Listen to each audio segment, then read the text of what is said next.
Salam sejahtera, terima kasih karena bersama dengan saya di Nazilin Unity Channel. Saudara-saudara sekalian, apa nak jadi dengan kerajaan dahulu? Apa nak jadi dengan pemimpin-pemimpin Malaysia? Saban hari kita didedahkan dengan penemuan uang yang bukan sedikit. Beratus juta, berpuluh juta dan macam-macam lagi. Inikah yang kita mahu? Pemimpin beginikah yang kita mahu? Itu sebabnya Anwar Ibrahim tak habis-habis menyatakan perang habis-habisan terhadap perasuah. Tapi ramai juga yang cuba mengejek Anwar Ibrahim. Kononnya dia pembebas perasuah. Sebenarnya perasuah yang disebut itu bukanlah zaman Anwar. Zaman Anwar sekarang kalau kita lihat banyak sekali yang telah ditangkap, didedahkan dan juga ramai pemimpin terdahulu benci Anwar kerana mereka menjadi sebahagian daripada kluster mahkamah. Hari ini kita didedahkan identiti pegawai bekas Perdana Menteri ke-9 iaitu identiti pegawai Ismail Sabri Yaakob.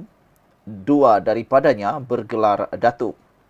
Identiti 4 pegawai kepada bekas Perdana Menteri ke-9 Datuk Seri Ismail Sabri Yaakob yang ditahan SPRM terus menjadi tanda tanya. Identiti mereka masih belum didedahkan terperinci. Namun menurut laporan media, 2 daripada mereka bergelar Datuk. Yang kita menjadi hairan ialah kenapa orang yang sudah bergelar Datuk ini masih sanggup menyakau duit kalau betul mereka menyakau duit. Bukankah kalau sudah bergelar Datuk harus menjadi teladan, sudah kaya dan tak perlu lagi sakau duit? Tapi apa nak jadi? Terlalu tamak sehingga lupa daratan. Dan lebih menarik lagi, buat apa mereka menyimpan duit sehingga begitu banyak yang didakwa mencecah kononnya ratusan juta ringgit, ada juga dalam WhatsApp sekarang yang tular di media sosial kononnya 150 juta. Apa nak jadi? Bukankah Datuk harus menunjukkan teladan? Dan bukankah mereka sudah kaya?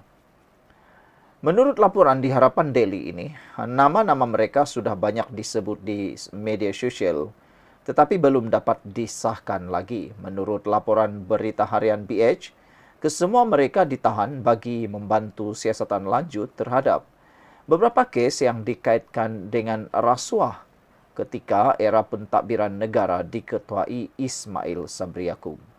Saudara, ramai orang yang tidak menyangka ini boleh berlaku ketika pemerintahan Ismail Sabri. Karena Ismail Sabri dilihat sentimental, biasa-biasa. Tapi bagaimana pula tiba-tiba rasuah boleh dihidu dalam pentadbiran beliau. Difahamkan beberapa kes ketika ini sedang disiasat oleh SPRM dan antaranya membabitkan perbelanjaan dana kerajaan berjumlah 700 juta ringgit bagi tujuan promosi dan publicity bagi tempoh 2020 hingga 2022. Bayangkan dalam tempoh 2 tahun, promosi dan publicity berjumlah 700 juta ringgit. Kemana duitnya? Itu menjadi persoalan. Hari ini SPRM mengesahkan penahanan 4 pegawai yang dikaitkan dengan Ismail Sabri.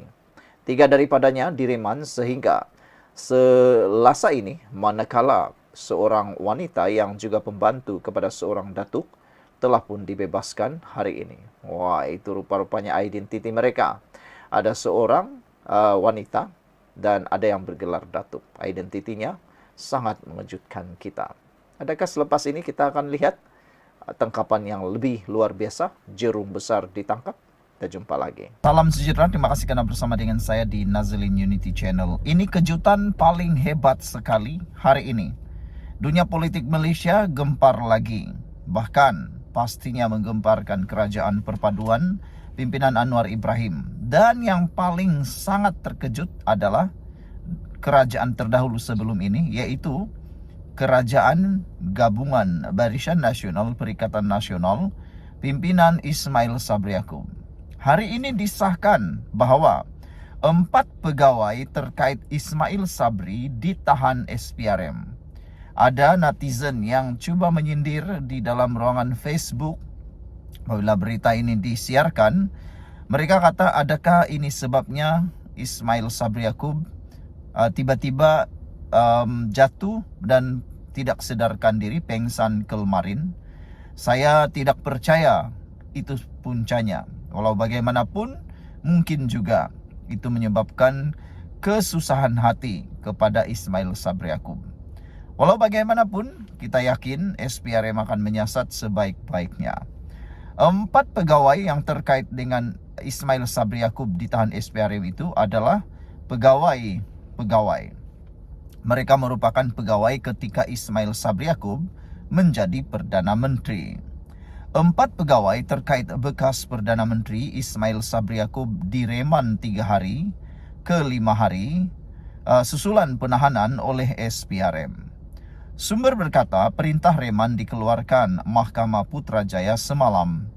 Perintah reman itu dikeluarkan Magistrate Irza Zulaika untuk 5 hari bermula Jumaat lalu untuk 3 individu, manakala seorang lagi direman 3 hari dan dibebaskan hari ini.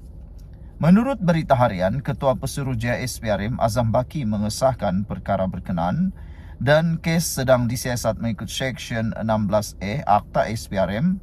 Seksyen berkenaan memperuntukkan siasatan melibatkan meminta atau menerima rasuah. Wah, ini memang paling luar biasa lah kan. Kalau penyelewengan itu mungkin agak biasa untuk kita. Tetapi Akta 16E, Akta SPRM ini ialah seksyen yang melibatkan meminta atau menerima rasuah. Persoalan paling besar ialah apa perkara yang mereka meminta atau menerima rasuah ini? Apa proyeknya? Dan yang lebih hebat lagi, apa jawatan pegawai-pegawai ini? Itu berita daripada FMT. Daripada berita di Harapan Daily pula ialah mengesahkan 4 pegawai bekas Perdana Menteri ke-9 ditahan SPRM. 4 pegawai tersebut ditahan reman, kata berita ini menurut dipetik dari Harian Metro. Portal itu mendakwa 3 pegawai ditahan 5 hari berjumlah Jumat lalu, manakala seorang dibebaskan hari ini. Dan perkara ini telah disahkan oleh Ketua Pesuruhjaya SPRM Azam Baki. Bagaimanapun tidak ada penjelasan lanjut mengenai penahanan mereka. Awal pagi ini beredar di aplikasi WhatsApp mengenai dakwaan pegawai Ismail dijumpai bersama sejumlah wang tunai bernilai ratusan juta ringgit.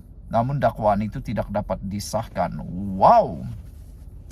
Kalau betullah pegawai-pegawai yang didakwa ini ada uang bersama sejumlah wang tunai bernilai ratusan juta ringgit, ini memang luar biasa. Ini memang luar biasa. Jadi, nak tahu sekarang apa kesudahannya? Ikuti terus ulasan selepas ini.